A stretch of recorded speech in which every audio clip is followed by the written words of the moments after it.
Hey there, it's Scott, ROCKFILE, back with another podcast review for your ears. Going to be talking about 12 Monkeys, Season 2, Episode 3, 100 Years.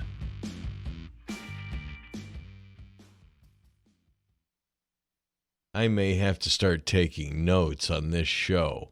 I'm really liking it. There's some good and bad about this episode, and I'll get into that in just a second. The basic gist of the episode was continuing. We knew that they had to go back to 1944 for whatever reason. We know that the messengers were sent back in time for unknown reasons. And we have a picture of Cassie and Cole in the past. So it's got to happen. But there is a little discussion, and they decide that, yeah, this needs to happen. So the good and the bad of what's happening, this is a time travel show that's not doing a whole lot of the time travel tropes.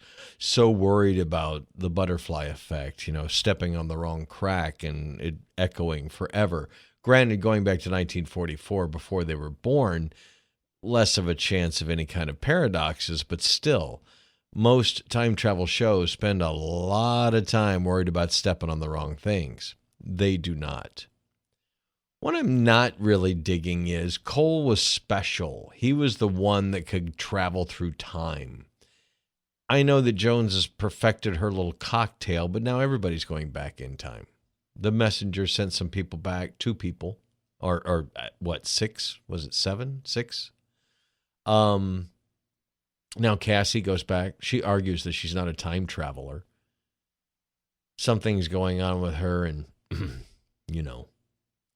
And, we had 8 months of her learning how to be a badass, but she's got to stick up her butt about Cole, and it keeps coming out, and they haven't really discussed that yet.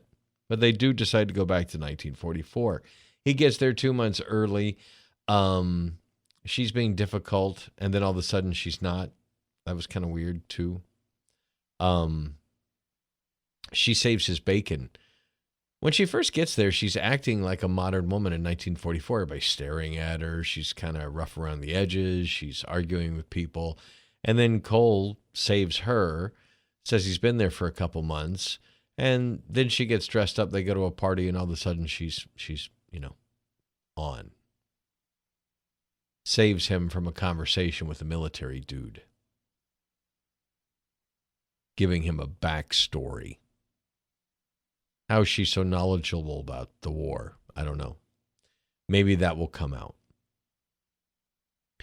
But so the negative on anybody being able to travel does not outweigh the fact that they're not doing the typical time travel tropes. I like that. So the first half of the episode starts exactly what you expect in an episode like this, where they go back to 1944. They kind of get assimilated. They're trying to find out why they're trying to do whatever they're trying to do, murder someone, as it turns out. Then they murder the wrong person.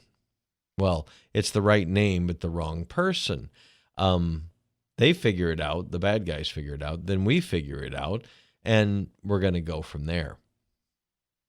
But towards the second half of the episode, it becomes another example of why this show is different than the others. We don't know why the messengers are trying to kill this person, but they must be a primary, like Jennifer Goines was a primary. Somebody who's tied to this timeline and what happens. So one of the messengers takes Cole hostage, tortures him, forcing Cassie to surrender Tommy. By the way, when they found Tommy, he knows their names and says he's destined to be killed by the messengers. Well, the messengers do kill Tommy, but they use a ceremonial ritual with a bone, as I said in the last podcast, taken from his remains, which triggers an explosion. It seems to kill her. Maybe she's just unconscious. This also knocks out Cole and Cassie. But worse than that, it knocks out their tethers to 2044. In the meantime, Deacon has been allowed to do whatever he wants with Ramsey. And he's marched Ramsey out into the woods and has Ramsey digging his grave that he's going to shoot Ramsey and put him in. Well, in 1944, when they set off the giant temporal anomaly, knocking everybody out in that time, all of a sudden, all sorts of strange things start happening in the future. These little puffs of explosion, these colorful explosions start going everywhere, and they hit one of the soldiers. And he flashes back between getting older and getting younger, and it is just a temporal, obviously, a temporal some kind of explosion that's now altered his physiology, and he's in great pain and I assume dies. So all these explosions are going off, and instead of Deacon and Ramsey killing each other, they save each other. They get out of there. Ramsey turns and instead of escaping, drags Deacon out with him. Weird stuff going on with Ramsey, but we'll see how that plays out. Deacon's kind of acting as Deacon, as that character has been programmed since we first met him.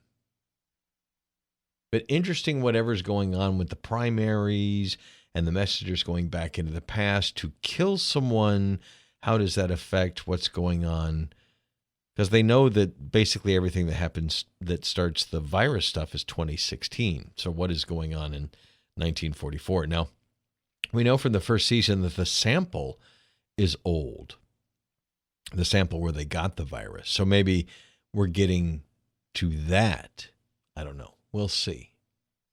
Episode 3, 16 overall, 100 years. Another great episode. And again, first half kind of plays out like you expect, and the second half doesn't. That's why I like the show. It was what I expected, and just when I was about ready to go, okay, we're going to get to, oh. If they can continue to do that, I'm in all the way. Maybe this is why people like seasons 2, 3, and 4 more. I'll be back with another podcast. I'll try and not spread these out so much. I've just had a plethora of things to talk about, so there have been a lot of podcasts. But episode 4 of season 2 will be coming soon. Thank you for listening. Scott Hamilton, I'm ROCKFILE. My links are below. Have a spectacular day.